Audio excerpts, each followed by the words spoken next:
আপনাদের কাছে আরও একটি সুন্দর মন্দিরের খোঁজ নিয়ে চলে এসেছি আমি। এটি একটি অন্যতম জনপ্রিয় ও অপূর্ব একটি মন্দির, যার স্থাপত্য শান্ত পরিবেশের জন্য পরিচিত। ইকো পার্কের খুব কাছেই অবস্থিত এই মন্দিরটি। প্রথমেই বলে দিই কি করে আসবেন। আপনারা যেখান থেকেই আসেন ইকো পার্ক 4 নম্বর গেটে নামবেন। 4 নম্বর গেটে নেমে ওখান থেকে যে কাউকে বলবেন যে আমি রাম মন্দির যাব, ওখানে আপনাকে নিয়ে যাবে। 10 টাকা ভাড়া লাগবে।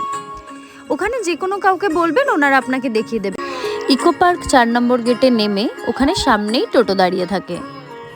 রোজ বহু বহু মানুষ এখানে পুজো দিতে আসেন। অপূর্ব একটি মন্দির। একটি দিনে ঘুরে আসতেই পারেন, আপনাদের খুব ভালো লাগবে। মঙ্গলবার ও শনিবার এখানে বিনামূল্যে ভোগ বিতরণ করা হয়। মন্দিরটি রাজস্থানী এবং আধুনিক শিল্পকলার সংমিশ্রণে নির্মিত।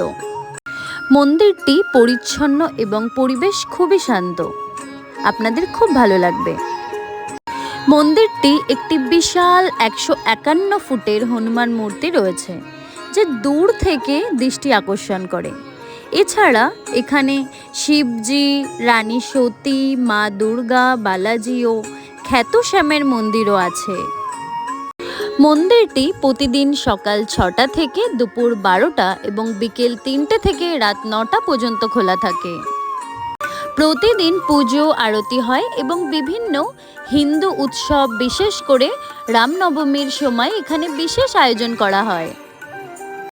মন্দিরে ঢুকেই ডান দিকে তাকিয়েই সেই দৃশ্য দেখতে পাবেন। আপনারা অবাক হয়ে যাবেন দেখে।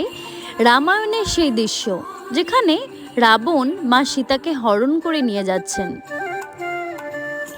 এবং জটায়ু রাবণকে বাধা দিতে এলে রাবণ জটায়ুর ডানা কেটে দেয়।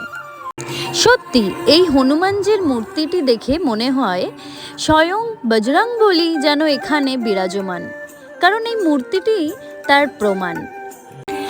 মন্দিরটি দেখে আপনার অপূর্ব লাগবে। এত সুন্দর মন্দিরটি, একদিনের ছুটিতে ঘুরে আসতেই পারেন। অপূর্ব দেখতে, অপূর্ব সুন্দর, আপনাদের খুব ভালো লাগবে। মন্দিরের দেওয়ালে পৌরাণিক কাহিনী তুলে ধরা হয়েছে, যা আপনাদের মনে করিয়ে দেবে রামায়ণের কথা। চলুন মন্দিরটি ঘুরে দেখা যাক। सिया राम नाम से बनी है जोगन, राम नाम की कहाय। जिसे प्रीत लगे बस राम से उसकी लाज रखे एक नाम। सिया राम जय जय राम। सिया राम नाम से बनी है जोगन, राम नाम की कहाय। जिसे प्रीत लगे बस राम से उसकी लाज रखे एक नाम। सिया राम जय जय। আজকের মতো টাটা। আপনারা খুব ভালো থাকবেন, আর পরের ভিডিও দেখার জন্য চ্যানেলটি সাবস্ক্রাইব করে দিন। বড়দের প্রণাম। আজকের মতো টাটা।